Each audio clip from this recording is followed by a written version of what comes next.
Assalamualaikum warahmatullahi wabarakatuh. Selamat sore, salam sejahtera untuk kita semua. Salam rayu, salam untuk saudara semua yang ada di dalam maupun di luar negeri. Semoga berbahagia. Untuk yang sakit, mudah-mudahan diberi kesembuhan yang lebih cepat. Dan yang bekerja, beraktivitas, mendapat rezeki yang berkah dan banyak. Amin. Kita tahu, rivalitas antara timnas Indonesia dan Vietnam memang tidak pernah dingin. Hubungan panas ini seakan mengakar ya dalam sejarah sepak bola Asia Tenggara. Dan faktanya pada 3 pertemuan terakhir, timnas Vietnam harus rela menelan kekalahan dari tim Garuda. Pada bulan Januari, Vietnam kalah tipis 1-0 dari Indonesia. Lalu di bulan Maret, dalam ajang kualifikasi Piala Dunia, mereka kembali tak berdaya, ya, kalah juga. Sekaligus itu adalah membuat rekor ya, sering kalahnya Vietnam ya. Skor 1-0 ya, saat itu lebih menyakitkan lagi. Nah, saat di GBK 1-0, saat di Vietnam sebagai tuan rumah malah telak 3-0.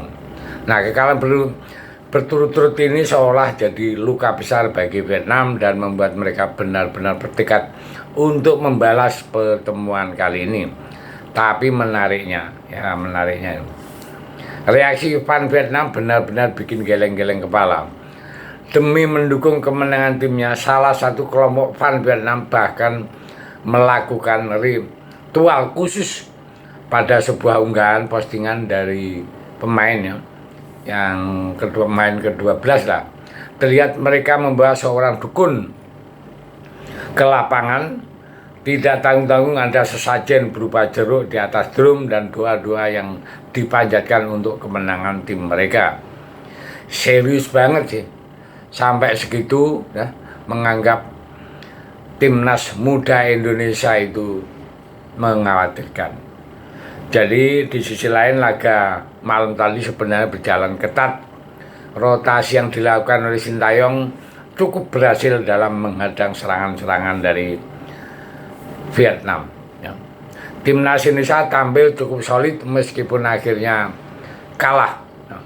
Rotasi yang dilakukan oleh Sintayong terbukti efektif untuk membendung serangan Vietnam. Bahkan beberapa kali pemain yang kembali ke posisi aslinya seperti Arhan Bikri, Kadek Karel, dan Detan menunjukkan permainan yang cukup baik.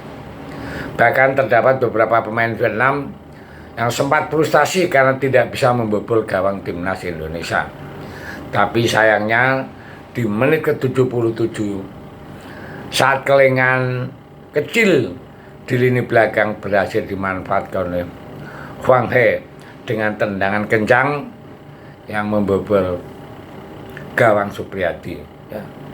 Jadi Supriyadi gagal menangkap bola dengan sempurna, membuat skor berubah menjadi 1-0 untuk Vietnam.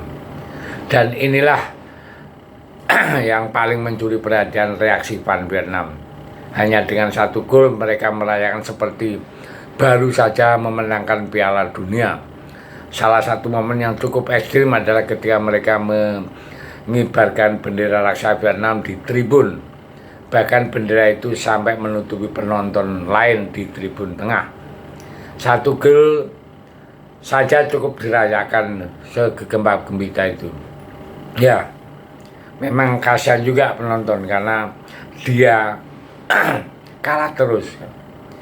Karena dia pakai bendera besar sehingga penonton yang lain tidak mau ketutupan, nggak bisa menonton kelanjutannya.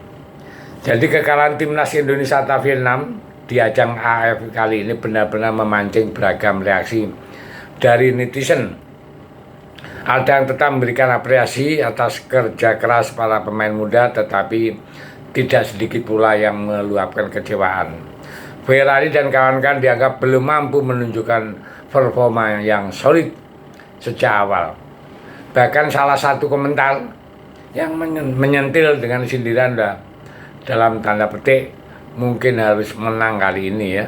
Namun tidak semua komentar bernada sinis atau negatif. Ada juga yang memberi pandangan berbeda. Seperti akun menulis. Tetap harus diapresiasi, tim muda ini mampu mengimbangi Vietnam ya. Sebenarnya 1 gol Vietnam itu memang ya menyakitkan, tapi itulah kenyataan di lapangan. Kenapa? Karena kita menurunkan skuad muda. Jadi untuk teman-teman, kita juga harus memahami posisi kita, karena skuad yang terbaik ya, skuad utama dipersiapkan untuk menyambut Piala Dunia. Jadi kita harus apresiasi semangat Garuda Muda itu harus menyala. Nah, komentar-komentar kan banyak dari netizen ya, tapi itu udah maklum, ada yang kontroversi, ada yang menyentil, ada yang memberi semangat. Tapi pada dasarnya wajar saja, masih dalam tanda petik kritik yang wajar, dan itu sebagai masukan untuk Sintayong agar supaya saat melawan Filipina nanti kemenangan bisa diraih ya. Oke, sampai itu, terima kasih, merdeka.